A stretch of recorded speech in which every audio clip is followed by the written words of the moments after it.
Hello friends, आज हम लोग देखेंगे 10th क्लास का मोस्ट इंपॉर्टेंट सोशल साइंस का ऑब्जेक्टिव क्वेश्चन। ठीक है, यहाँ से जो है आपका बहुत सारे क्वेश्चन आपके बोर्ड में पूछी जाती है और ये जो क्वेश्चन है आपका बोर्ड बोर्ड मॉडल क्वेश्चन है और यहाँ से पूरी पूरी संभावना रहती है कि आपके बोर्ड में क्वेश्चन पूछी जाएगी। ठीक है ना, तो वीडियो को आप लोग पूरा कंटिन्यू देखिएगा। अगर बात की जाए सोशल साइंस के ऑब्जेक्टिव क्वेश्चन की, तो इसमें जो है टोटल आपका 80 क्वेश्चन पूछी जाती है। कितने क्वेश्चन? 80 क्वेश्चन आपका पूछा जाएगा, जिसमें से आपको बनाना पड़ेगा कितना? मात्र 40 क्वेश्चन का आंसर देना पड़ेगा, यानी कि 40% आपको मात्र आंसर देना है, बाकी क्वेश्चन को क्या करना है? स्किप कर देना है। ठीक है, तो आप लोग जो है पूरा वीडियो को ध्यान से देखिएगा और इसमें कॉन्सेप्ट को समझिएगा, क्योंकि इसमें जो है ना एक क्वेश्चन के अलावा बहुत सारे क्वेश्चन के आंसर बताया जाएगा। ठीक है, तो आप लोग वीडियो को पूरा कंटिन्यू देखिएगा। चलिए स्टार्ट करते हैं। पहला प्रश्न है आपके सामने, बोल रहा है कि हिंद चीन में बसने वाले फ्रांसीसी को कहे जाते थे, यानी कि हिंद चीन में जो है बसने वाले फ्रांसीसी को हम लोग क्या बोलते थे? कोलोन बोलते थे। क्या बोलते थे? कोलोन बोलते थे। इसका राइट आंसर हो जाएगा कोलोन। ठीक है, चलिए आगे देखते हैं। दूसरा नंबर प्रश्न क्या बोल रहा है? बोल रहा है कि रॉलेट एक्ट कब पारित हुआ था? रॉलेट एक्ट जो है 1919 में पारित हुआ था। इसका राइट आंसर क्या हो जाएगा? ऑप्शन नंबर ए 1919 में। 1920 में क्या हुआ था? तो असहयोग आंदोलन स्टार्ट हुआ था, याद रखिएगा, असहयोग आंदोलन। ठीक है, 1922 में क्या हुआ था? चौरा चौरी कांड हुआ था। 1930 में क्या हुआ था? सविनय अवज्ञा आंदोलन स्टार्ट हुआ था। ठीक है, इस चीज को भी आप लोग क्या करिएगा? पॉइंट नोट कर लीजिएगा। ठीक है, अगला प्रश्न बोला है जलियांवाला बाग हत्याकांड के विरोध में किसने नाइटहुड की उपाधि त्याग दिया था? यहाँ पे क्वेश्चन है, नाइटहुड की उपाधि जो है किसने त्याग दिया था? तो उस व्यक्ति का नाम था क्या? उस व्यक्ति का नाम था रविन्द्रनाथ टैगोर। याद रखिएगा, रविन्द्रनाथ टैगोर उनका नाम था। ठीक है, तो देख लेते हैं ऑप्शन में किधर दे रखा है। तो ऑप्शन नंबर आपका क्या है? ऑप्शन नंबर सी आपका राइट आंसर हो जाएगी। ठीक है, ऑप्शन नंबर सी आपका राइट आंसर है, रविन्द्रनाथ टैगोर। ठीक है, महात्मा गांधी जो केसर ये हिंद की उपाधि त्याग दिए थे। ठीक है, इसी जलियांवाला बाग हत्याकांड जो हुआ था आपका 1913 अप्रैल को हुआ था। 13 अप्रैल 1919 में हुआ था। कहाँ पे हुआ था? तो जलियांवाला बाग हत्याकांड पंजाब के अमृतसर में ये पड़ता है। बैसाखी का दिन था। ठीक ना, और जनरल डायर जो है ना लाखों के हजारों की संख्या में लोगों पे गोली चलाने की आदेश दे दिया गया था। तो इस चीज को भी आप लोग पॉइंट कर लीजिएगा। ठीक है, अगला प्रश्न आपसे बोला है कि जर्मनी के एकीकरण में किसकी भूमिका महत्वपूर्ण थी? तो जर्मनी के एकीकरण जो हुआ था उसमें महत्वपूर्ण भूमिका किसकी थी? बिस्मार्क की थी। ठीक ना, और बिस्मार्क ही है जर्मनी का प्रथम पीएम भी बना था। कौन? तो ये बना था बिस्मार्क। ठीक है, इस चीज को भी आप लोग याद रखिए। गैरीबाल्डी, काउंट काबूर और मेजनी जो है इटली के एकीकरण से संबंधित लोग हैं। अब बिस्मार्क जो है किससे संबंधित है? तो जर्मनी से संबंधित व्यक्ति का नाम है बिस्मार्क। ठीक है, तो इस चीज को भी आप लोग नोट कर लीजिएगा। ठीक है, अगला प्रश्न है आपके सामने, बोल रहा है आर्य समाज की स्थापना किसने किया? तो आर्य समाज की स्थापना जो है कौन की है? स्वामी दयानंद सरस्वती। राजा राम मोहन राय किस चीज की स्थापना किए हैं? तो ये किए हैं आपका ब्रह्म समाज की स्थापना इन्होंने किए हैं। ठीक है, चलिए आगे बढ़ते हैं। अगला नंबर प्रश्न क्या बोल रहा है? पूर्ण स्वराज की मांग का प्रस्ताव कांग्रेस के किस वार्षिक अधिवेशन में पारित हुआ था? किस अधिवेशन में पारित हुआ था पूर्ण स्वराज की मांग? तो वो हुआ था आपका लाहौर का अधिवेशन हुआ था। ठीक है, 1929 में रावी नदी के तट पे। तो इसी कांग्रेस का अधिवेशन में ना पूर्ण स्वराज की मांग किया गया था। ठीक है, इसकी अगर अध्यक्ष की बात किया जाए, इस अधिवेशन में अध्यक्ष कौन बने थे?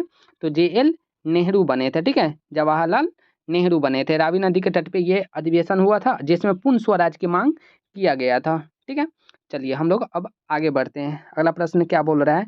आप लोग जो है वीडियो को पूरा कंटिन्यू देखिएगा, बहुत मजे आने वाली है। ठीक है, अगला प्रश्न बोला क्या है? अगला प्रश्न बोला है भारत में सूती वस्त्र की प्रथम मिल खोली गई थी। यहाँ पे बोला है प्रथम मिल, बहुत की पॉइंट अच्छा है यहाँ पे।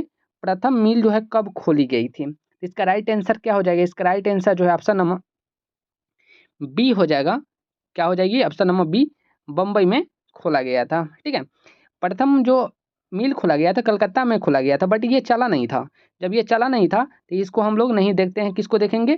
बम्बई वाले को देखेंगे, जो चलेगा उसी को हम लोग याद करेंगे। चलिए अगला प्रश्न है, बोल रहा है अखिल Akhil Bharatiya trade union Congress AITUC के प्रथम अध्यक्ष कौन बने थे? इसका राइट आंसर क्या हो जाएगा? इसका राइट आंसर जो है आपका बी हो जाएगा, लाला लाजपत राय। ठीक है, यही लाला लाजपत राय है जो साइमन कमीशन का क्या किए थे? विरोध किए थे। और 3 फरवरी के दिन ना इनको मार मार कर डंडा से हत्या कर दिया गया था। 1928 की ये बात है। ठीक है, इस चीज को भी आप लोग पॉइंट कर लीजिएगा। ठीक है, चलिए आगे बढ़ते हैं। अगला प्रश्न है, हिंद चीन क्षेत्र में अंतिम युद्ध की समाप्ति के समय अमेरिका के राष्ट्रपति कौन थे? हिंद चीन में जो हुआ था लड़ाई, उसके अंतिम क्षण में जो है ना अमेरिका के राष्ट्रपति कौन थे? तो इसका राइट आंसर क्या है आपको बताना है। इसका राइट आंसर हो जाएगा निक्सन। क्या है इसका राइट आंसर? निक्सन जो थे उस टाइम में अमेरिका के राष्ट्रपति के रूप में थे। ठीक है, अगला प्रश्न बोला है विक्टर एमेनुअल ने किस प्रधानमंत्री नियुक्त किया था? ठीक है, इसका राइट आंसर हो जाएगा क्या? इसका राइट आंसर जो है हो जाएगा काउंट काबूर। ठीक है, विक्टर एमेनुअल ने किसे प्रधानमंत्री नियुक्त किया था? तो काउंट काबूर को नियुक्त किया था। ठीक है, ये क्वेश्चन को आप लोग याद रखिएगा। ठीक है, चलिए आगे बढ़ते हैं। अगला प्रश्न क्या बोल रहा है? रक्त और लौह की नीति का अवलंबन किसने किया था? तो इसका राइट आंसर क्या होगा आपको बताना है। इसका राइट आंसर हो जाएगा ऑप्शन नंबर डी हो जाएगा बिस्मार्क। बिस्मार्क यानी कि डी में दे रखा है। ठीक है, अगर भारत में बात किया जाए ना तो सरदार वल्लभ भाई पटेल का याद रखिएगा। ठीक है, सरदार वल्लभ भाई पटेल। ठीक है, वो भारत में जो है रक्त और लौह की नीति अपनाई थी। ठीक है, चलिए आगे बढ़ते हैं हम लोग प्रश्न नंबर 12 की तरफ। बोल रहे हैं कि नई आर्थिक नीति एनईपी का लागू हुई थी। एनईपी जो है कब लागू हुआ था? इसका राइट आंसर आपको बताना है क्या होगा इसका राइट आंसर। तो ये इसका राइट आंसर जो है ऑप्शन नंबर सी हो जाएगी 1921। ठीक है, 1921 में जो है नई आर्थिक नीति आई थी। ठीक है, चलिए आगे बढ़ते हैं हम लोग। अगला प्रश्न क्या बोला है? इंडियन स्टैट्यूटरी कमीशन का नाम अन्य नाम क्या था? तो इसका साइमन कमीशन नाम था। क्या नाम था? साइमन कमीशन इसका राइट आंसर हो जाएगा। ठीक है, बस आप लोग को क्या करना है ना कॉपी में इसका आंसर लिखते जाना है क्वेश्चन के साथ में। ये बहुत इंपॉर्टेंट क्वेश्चन है, बोर्ड मॉडल क्वेश्चन है और इसी प्रकार का क्वेश्चन आपके बोर्ड में भी पूछा जाए। 100% के यहाँ से क्वेश्चन आपको लगभग 40 से 50 तो यहाँ से क्वेश्चन आपके बोर्ड में पूछा जाएगा। तो इस चीज़ को आप लोग गांठ बांध करके और कॉपी में बस लिखते जाइए। ठीक है ना, जब आप लोग जाइए एग्जाम देना तो आपको ये इस चीज़ को बेनिफिट वहाँ पे दिखेगा। ठीक है ना, अभी नहीं दिखेगा क्योंकि मेहनत जो जिस टाइम में होती है उस टाइम में दिखता नहीं है। मेहनत कब दिखता है? जब परीक्षा हॉल में बैठते हैं, जब क्वेश्चन आती है तब समझ में आती है कि हमने क्या पढ़ा है। ठीक है, चलिए आगे देखते हैं। प्रश्न है महात्मा गांधी ने किस समाचार पत्र का संपादन किया था? तो इसका राइट आंसर क्या हो जाएगा? Young India. ठीक है, यंग इंडिया को आप लोग याद रखिएगा। इसका राइट आंसर हो जाएगा यंग इंडिया। ठीक है, चलिए अगला प्रश्न बोल रहा है गुटेनबर्ग ने सर्वप्रथम किस पुस्तक की छपाई की थी? तो गुटेनबर्ग जो है सर्वप्रथम किस पुस्तक की जो छपाई किया था? तो वो है राइट आंसर इसका बाइबिल। ठीक है, बाइबिल आप लोग याद रखिएगा। ठीक है, चलिए आगे बढ़ते हैं हम लोग। अगला प्रश्न क्या बोल रहा है? अशोक का अभिलेख किस लिपि में है? अशोक का जो लिपि है अभिलेख है किस लिपि में है? तो इसका राइट आंसर क्या होगा? इसका राइट आंसर जो है ब्राही लिपि हो जाएगी। क्या हो जाएगी? ब्राही लिपि का राइट आंसर हो जाएगा। ठीक है, चलिए आगे बढ़ते हैं हम लोग। अगला प्रश्न क्या बोल रहा है? बंगाल विभाजन कब वापस लिया गया था? हुआ कब था और लिया कब गया था? तो अगर बात किया जाए होने की तो 1905 में स्टार्ट हुआ था। ठीक है, वापस कब लिया गया था? तो 1911 में लिया गया था। जब बंगाल विभाजन हुआ था उस टाइम में भारत के जो है वायसराय कौन थे? तो कर्जन थे। ठीक है ना, लॉर्ड कर्जन, याद रखिएगा। ठीक है, चलिए आगे बढ़ते हैं हम लोग। अगला प्रश्न क्या बोल रहा है? रूस में कब दासत्व समाप्त किया, यानी दास प्रथा जो है रूस में कब समाप्त किया गया था? तो इसका राइट आंसर आपको बताना है। इसका राइट आंसर क्या होगा? इसका राइट आंसर हो जाएगा 1861। ठीक है, 1861 आप लोग याद रखिएगा। कब? 1861। ठीक है, चलिए आगे बढ़ते हैं हम लोग। अगला प्रश्न क्या बोल रहा है सो देख लेते हैं। अगला क्वेश्चन बोला है किस सम्मेलन में 1 मई को मजदूर दिवस मनाने का निर्णय लिया गया था? ऐसा कौन सा सम्मेलन था जिसमें 1 मई को मजदूर दिवस मनाने का निर्णय लिया गया था? तो आपको क्या होगा सो इसका राइट आंसर क्या हो जाएगा? ऑप्शन नंबर बी हो जाएगा द्वितीय अंतर्राष्ट्रीय सम्मेलन। ठीक है, द्वितीय अंतर्राष्ट्रीय सम्मेलन इसका राइट आंसर हो जाएगी। ठीक है, वीडियो आपको अच्छी लग रही है तो वीडियो को पूरा कंटिन्यू देखिएगा क्योंकि यहाँ से आपको बहुत बेनिफिट होने वाली है। ठीक है, अगर अच्छा लग रहा है, ज़रूरत से ज़्यादा आपको लग रहा है कि अच्छा है तो आपको क्या करना है? अपने दोस्तों में शेयर इसे ज़रूर कर देना है। ठीक है, और छोड़ करके तो जाना है ही नहीं। ठीक है, ठीक है, चलिए आगे देखते हैं हम लोग। बोल रहा है 20 नंबर प्रश्न है हो चिन मिन की सरकार थी। हो चिन की मिन की जो सरकार थी वो क्या था? दक्षिण वियतनाम में या फिर उत्तरी वियतनाम में या पूर्वी वियतनाम में या फिर पश्चिमी वियतनाम में? चारों दिशाओं का नाम दे दिया। लो अब यहाँ पर ये तो बहुत हद कम कर दिया है कि किस में था। तो इसका राइट आंसर हो जाएगा उत्तरी वियतनाम। न पूरब न पश्चिम न दक्षिण, किधर? उत्तर। ठीक है, चलिए आगे देखते हैं। 21 नंबर प्रश्न क्या बोल रहा है? बहुत ही शानदार प्रश्न है ये। क्वेश्चन ना जाने कितनी मरते बोर्ड में पूछा गया। बोल रहा है वार एंड पीस किसने लिखी है? तो वार एंड पीस जो है कार्ल मार्क्स ने लिखा है। ठीक है, कार्ल मार्क्स, याद रखिएगा कार्ल मार्क्स। ठीक है, चलिए आगे देखते हैं हम। सोवियत संघ का विघटन हुआ था, लो सोवियत संघ टूट जाएगा, चकनाचूर हो जाएगा, वो कब हो जाएगा? 1991 में हो जाएगा। ठीक है, और 1991 में जो है मेरा भारत जो है अर्थव्यवस्था कैसी हो जाएगी? मिश्रित हो जाएगी। ठीक है, मेरे भारत की जो अर्थव्यवस्था कैसी हो जाएगी? मिश्रित हो जाएगी। ये भी क्वेश्चन आप लोग याद रखिएगा। ठीक है ना, भारत का जो अर्थव्यवस्था कब मिश्रित हुआ? तो 1991 में सोवियत संघ का विघटन हुआ। ठीक है, याद रखिएगा इस चीज़ को भी आप लोग। चलिए अगला प्रश्न बोल रहे हैं, पटना को अजीमाबाद का नाम किसने दिया? पटना को जहाँ अजीमाबाद का नाम किसने दिया? तो इसका राइट आंसर हो जाएगा ऑप्शन नंबर बी, अजीम उस शान। अजीम उस शान को आप लोग याद रखिए। पटना को अजीमाबाद, लो जो भी आया वो अपना कुछ ना कुछ नाम देते गया। ठीक है, अगर बात किया जाए जो पटना है उसका संस्थापक कौन था? तो उदयन है। ठीक है, याद रखिएगा उदयन को। चलिए हम लोग आगे देखते हैं, अगला प्रश्न क्या बोल रहा है। सो अगला प्रश्न बोला है कि पाटलिपुत्र नगर की स्थापना किसने किया? लो आ ही गया क्वेश्चन। पाटलिपुत्र का जो इसमें से इसका राइट आंसर क्या हो जाएगा? हमने बताया उदयन, बट उदयन ऑप्शन में है ही नहीं, तो इसका राइट आंसर क्या हो जाएगा? Option number D. ठीक है, उदयन था, उदयन था। ठीक है, पाटलिपुत्र की जो स्थापना किए था कौन किया था? वो किया था उदयन, बट यहाँ पे वो ऑप्शन है ही नहीं, तो ऑप्शन नंबर डी हो जाएगी इनमें से कोई नहीं। चलिए अगला प्रश्न देखते हैं। अगला प्रश्न क्या बोल रहा है? भारत में राष्ट्रीय आय की गणना किस संस्था के द्वारा की जाती है? तो भारत में राष्ट्रीय आय की जो गणना है किस संस्था के द्वारा की जाती है? तो इसका राइट आंसर हो जाएगा ऑप्शन नंबर ए, केंद्रीय सांख्यिकी संगठन। ठीक है, केंद्रीय सांख्यिकी संगठन इसका राइट आंसर हो जाएगी। ठीक है, इस चीज़ को याद रखिएगा।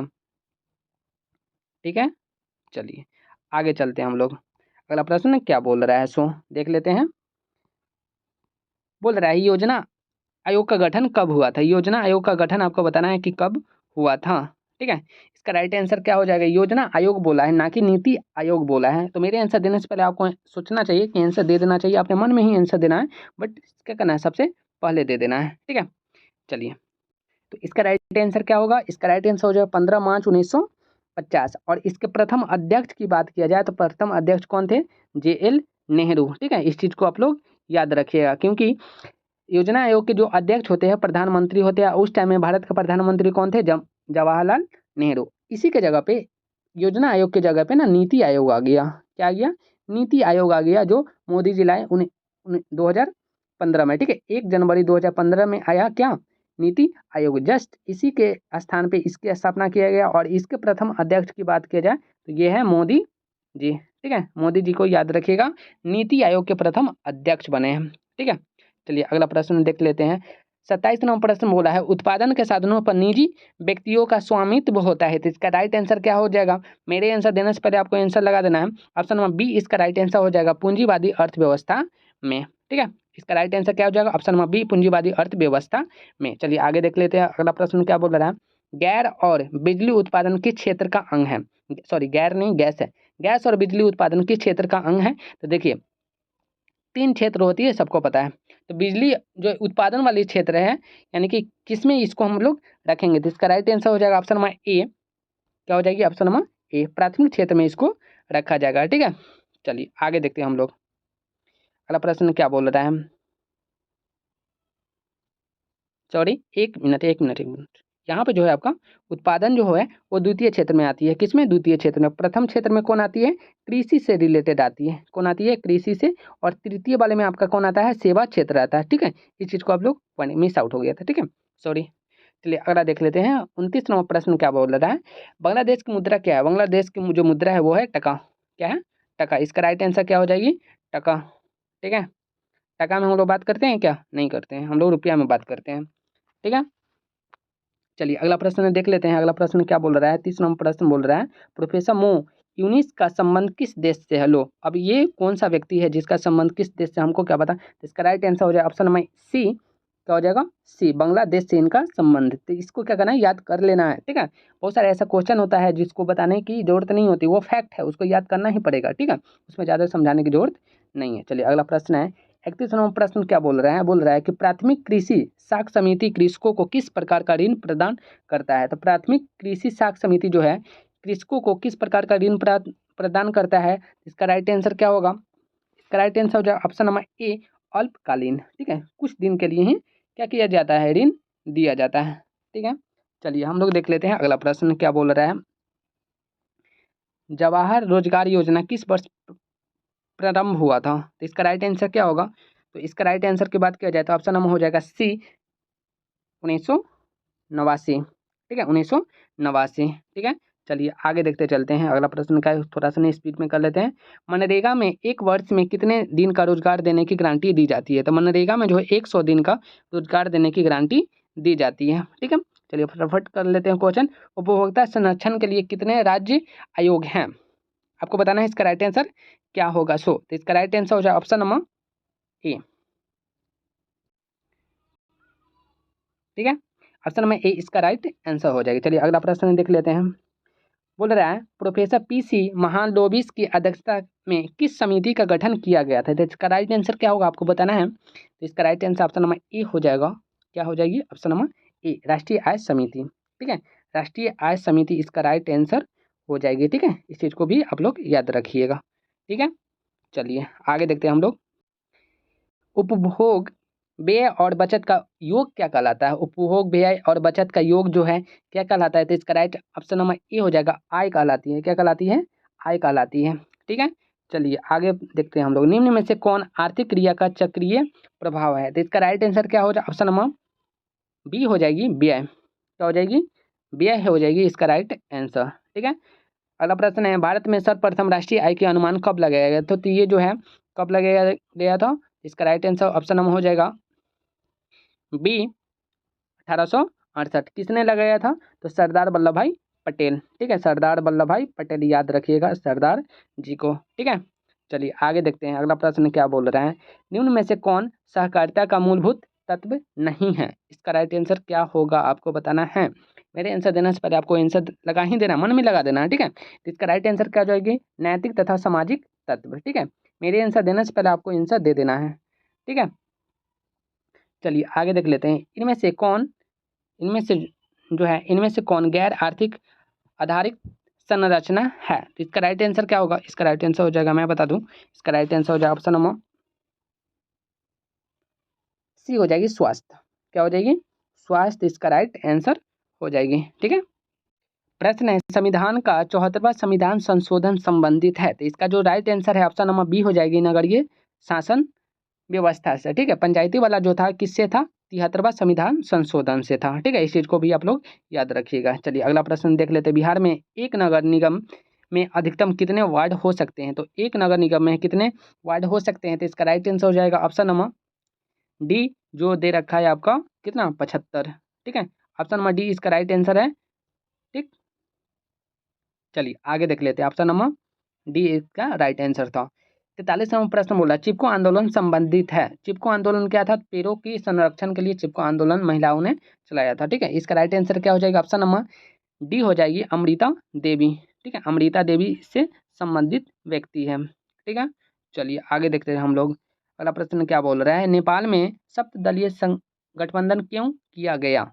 नेपाल में जो है सप्तदलीय गठबंधन क्यों किया गया था? इसका राइट आंसर क्या हुआ? ऑप्शन नंबर ए, लोकतंत्र की स्थापना हेतु। क्या हुआ इसका राइट आंसर? लोकतंत्र की स्थापना हेतु। चलिए आगे देख लेते हैं अगला प्रश्न क्या बोल रहा है।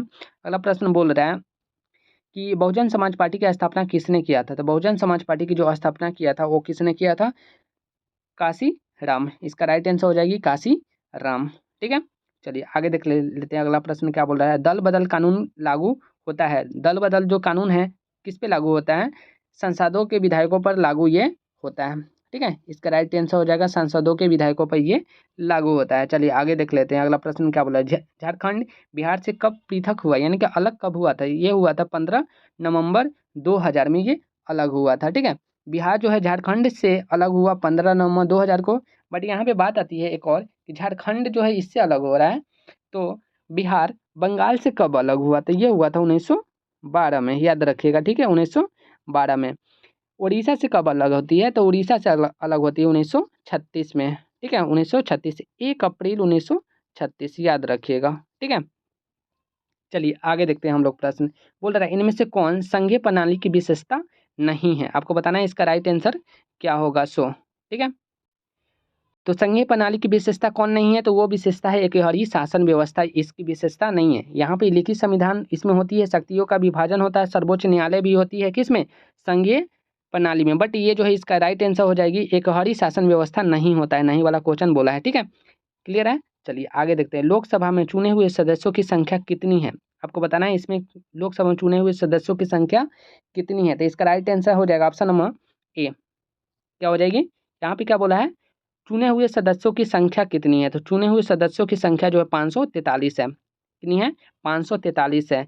वर्तमान में कितनी सीट है, तो 545 है। ठीक है, इस चीज को भी आप लोग याद रखिए, चुनी हुई कितनी है, 543 है। चलिए आगे प्रश्न है, बोल रहा है पूर्व में बांग्लादेश जाना जाता था, तो पूर्व में जो बांग्लादेश किस नाम से जाना जाता था, तो ये जाना जाता था पूर्वी पाकिस्तान के नाम से। ठीक है, पूर्वी पाकिस्तान। ठीक है, इस चीज को भी आप लोग याद रखिएगा। चलिए अगला प्रश्न है, बोल रहा है वेस्ट इंडीज संघ की स्थापना हुई थी, इसका राइट आंसर क्या होगा, इसका राइट आंसर ऑप्शन नंबर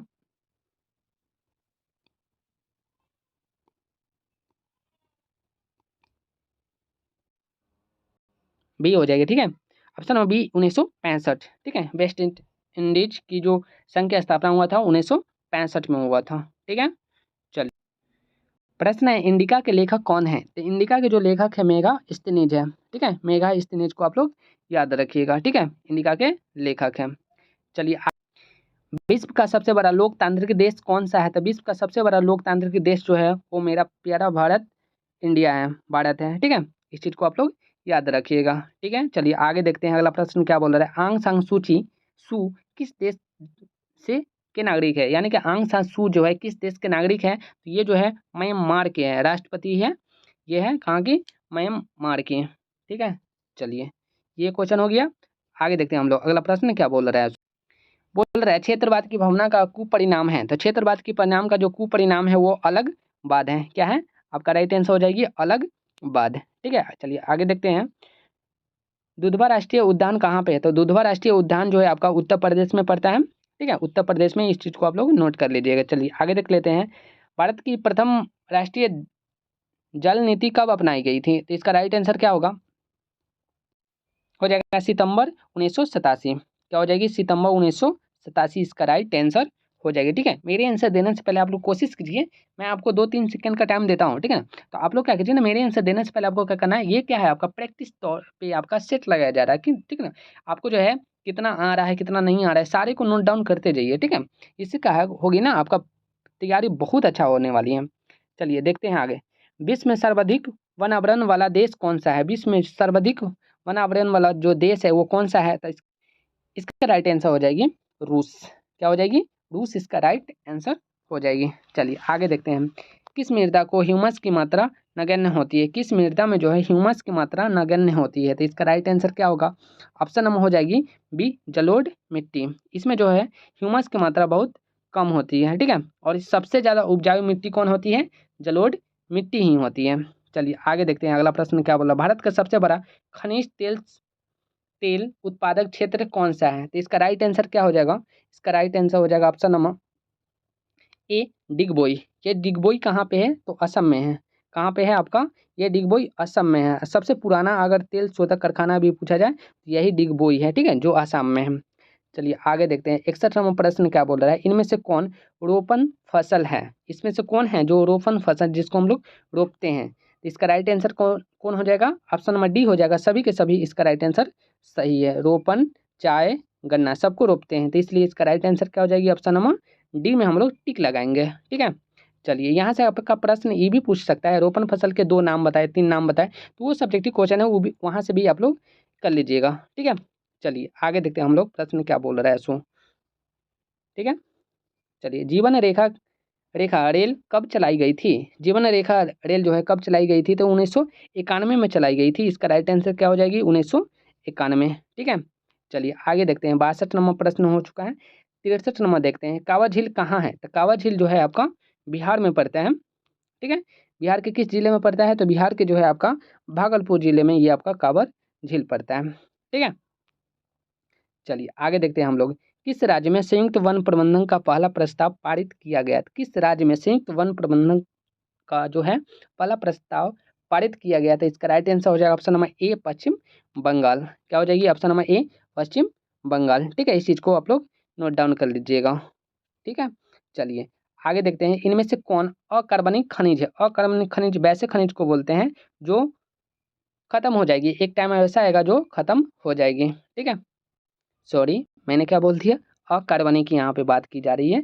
अनवीकरणीय संसाधन नहीं है, कार्बनिक है, मिस्टेक, कार्बनिक। जिसमें कार्बन की मात्रा नहीं होगी उसको बोलेंगे अकार्बन, जिसमें कार्बन होगी उसको बोलेंगे कार्बनिक खनिज। तो यहाँ पे जो अभ्रक इसका राइट आंसर हो जाएगी, क्योंकि ये क्या है, अकार्बनिक है। बाकी ये सब इसमें कार्बन है, पेट्रोलियम में कार्बन है और इसमें प्राकृतिक गैस में भी कार्बन है। ठीक है, वो हो गया था, हमको लगा कि ये वो नवीकरणीय अनवीकरणीय संसाधन वाली बात हो रही है। ठीक है, चलिए आगे देखते हैं हम लोग। अगला प्रश्न क्या बोल रहा है, भारत में किस राज्य में सर्वाधिक मैग्रोन वन है? आपको बताना है इसका राइट आंसर। सर्वाधिक मैग्रोन वन किस राज्य में है?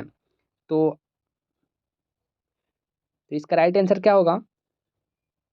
इसका राइट आंसर जो है पश्चिम बंगाल हो जाएगी। क्या हो जाएगी? पश्चिम पश्चिम बंगाल में लगा लेते हैं। ठीक, पश्चिम बंगाल इसका राइट आंसर है। चलिए आगे देखते हैं हम लोग। अगला प्रश्न क्या बोला है, कोयला, कौन कोयला घटिया किस्म का होता है? सबसे घटिया किस्म का कौन सा कोयला होता है आपको बताना है। तो ये जो होता है आपका बिटुमिनस होता है, पीट होता है, लिंगनाइट होता है या फिर एंथ्रासाइट होता है। तो इसका राइट आंसर क्या हो जाएगा? इसका राइट आंसर हो जाएगा पीट।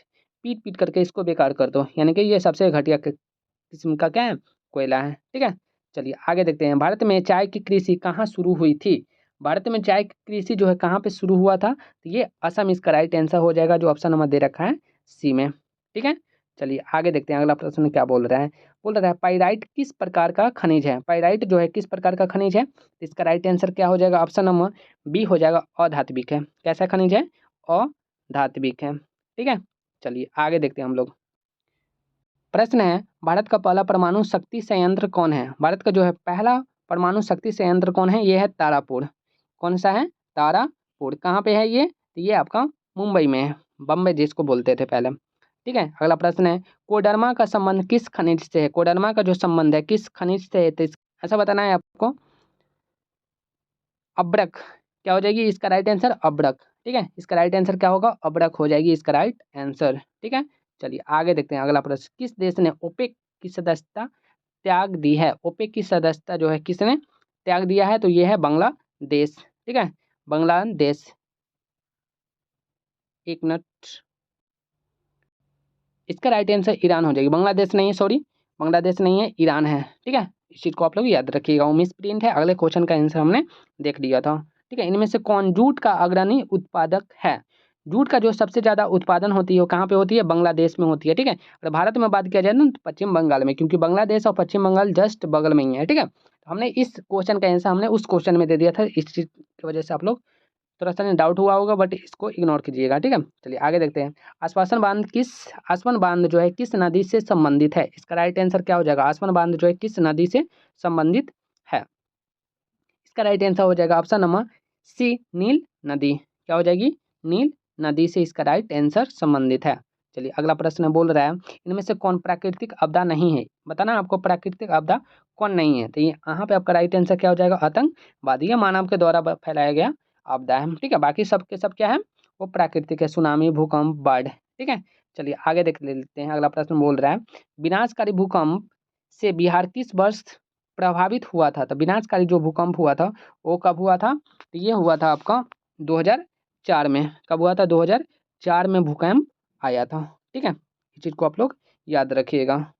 ठीक है, चलिए आगे देखते हैं। अगला प्रश्न का, बाढ़ के समय कौन सा स्थान सुरक्षित है? तो बाढ़ के समय जो है सबसे सुरक्षित स्थान कौन सा है? तो है वो ऊंची भूमि। क्या है?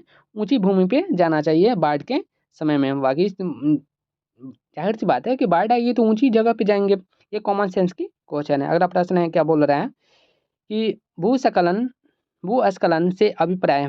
भूस्खलन, इसका राइट आंसर हो जाएगा ऑप्शन नंबर डी हो जाएगी। ठीक है, सभी के सभी आंसर इसका सही है। ये मतलबों का खिसकना, मलबों का खिसकना, चट्टानों का गिरना, चट्टानों का खिसकना, ये सब के सब क्या है?